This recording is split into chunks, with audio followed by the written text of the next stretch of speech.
গত কয়েক সপ্তাহে আপনি হয়তো খেয়াল করেছেন বাসার একাধিক সদস্য হঠাৎ জ্বরে ভুগছে। কারো কাশি বন্ধ হচ্ছে না, কারো সর্দি যাচ্ছে না। অনেকের আবার এত বেশি কফ হচ্ছে যে শ্বাস নিতে কষ্ট হচ্ছে। কারো ৭ দিনেও জ্বর ছাড়ছে না। চিকিৎসকের কাছে গেলেই বলছেন এটা ভাইরাল জ্বর। কিন্তু প্রশ্ন হচ্ছে, এই ভাইরাল জ্বর এত ভয়ঙ্কর কেন? এমন হচ্ছে কেন যে কয়েকদিনের মধ্যেই অনেক রোগী হাসপাতালে ভর্তি হচ্ছে, এমনকি মৃত্যুও ঘটছে? আজকের ভিডিওতে আমরা এই বাস্তব পরিস্থিতি নিয়েই কথা বলবো। একজন ভুক্তভোগী ও একজন অভিজ্ঞ ডাক্তারের মধ্যে খোলামেলা কথোপকথনের মাধ্যমে। যদি আপনার পরিবারেও কেউ এই সমস্যায় ভুগে থাকেন, তাহলে ভিডিওটা অবশ্যই শেষ পর্যন্ত দেখুন, কারণ সময় মতো সঠিক সিদ্ধান্তই হতে পারে জীবন বাঁচানোর সবচেয়ে বড় উপায়। দোস্ত, কাল রাতে আরেকবার হাসপাতালে গেছি। মায়ের জ্বরটা আজ ৬ দিন হয়ে গেল। কাশি এত বেশি হচ্ছে যে ঘুমাতে পারছে না, নিঃশ্বাস নিতেও কষ্ট। কি হচ্ছে এসব?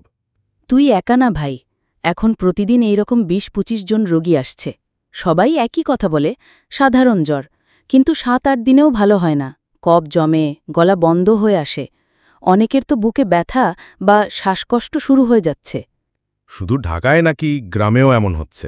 সারা দেশেই ভাই, এখনকার ভাইরাল ইনফেকশন খুব ছোঁয়াচে। গ্রামে চিকিৎসা বিলম্ব হলে ঝুঁকি আরও বেড়ে যায়। অনেকেই মনে করে ঠান্ডা লেগেছে, কিন্তু সেটা ভাইরাস, ইনফ্লুয়েঞ্জা, এমনকি করোনার নতুন ভ্যারিয়েন্টও হতে পারে। তো ভাই, এতদিনেও জ্বর না যাওয়ার মানে কি ভয়ঙ্কর কিছু? জ্বর ৩ দিনের বেশি থাকলে সেটা সাধারণ নয়। সঙ্গে যদি গা ব্যথা, মাথা ঘোরা, কাশি, কফ, শ্বাসকষ্ট থাকে, তাহলে সেটা ফুসফুসে ইনফেকশন, ব্রঙ্কাইটিস বা নিউমোনিয়াতেও গড়াতে পারে। কারো কারো ক্ষেত্রে রক্তে ইনফেকশন পর্যন্ত হচ্ছে। ২ জন আমাদের পাড়ায় মারা গেছে ভাই। একটা ছেলে, মাত্র ২৪ বছর বয়স। শুরুটা ছিল জ্বর দিয়েই। হ্যাঁ জানি, অনেকেই মনে করে সময় দিলে ভালো হয়ে যাবে, কিন্তু ভাইরাসের ধরন এখন অনেক কঠিন। শরীরের ইমিউনিটি দুর্বল হলে বিপদ ঘনিয়ে আসে। তাহলে ভাই, কি টেস্ট করা উচিত এই অবস্থায়? সিমটম দেখে কয়েকটা জরুরি টেস্ট করা উচিত, যেমন CBC, CRP, dengue NS1, IgM, IgG, influenza A-B test, chest x ray, covid RT-PCR বা অ্যান্টিজেন টেস্ট, স্পুটাম টেস্ট ইত্যাদি। ঠিক আছে ভাই, এখন তো অনেকে নিজে থেকেই অ্যান্টিবায়োটিক খায়। এটা কি ঠিক? একদমই না। অ্যান্টিবায়োটিক ভাইরাসে কাজ করে না, বরং বেশি খেলে শরীরে প্রতিরোধ ক্ষমতা আরও কমে যায়। প্যারাসিটামল, অ্যান্টিহিস্টামিন, স্যালাইন এবং পর্যাপ্ত বিশ্রাম, এইগুলো দিয়েই বেশিরভাগ ভাইরাল জ্বর ভালো হয়ে যায়, যদি ঠিকভাবে চিকিৎসা করা হয়। তাহলে যাদের কফ বেশি হচ্ছে, শ্বাস নিতে কষ্ট, তারা কি করবে? শ্বাসকষ্ট থাকলে দেরি করা যাবে না।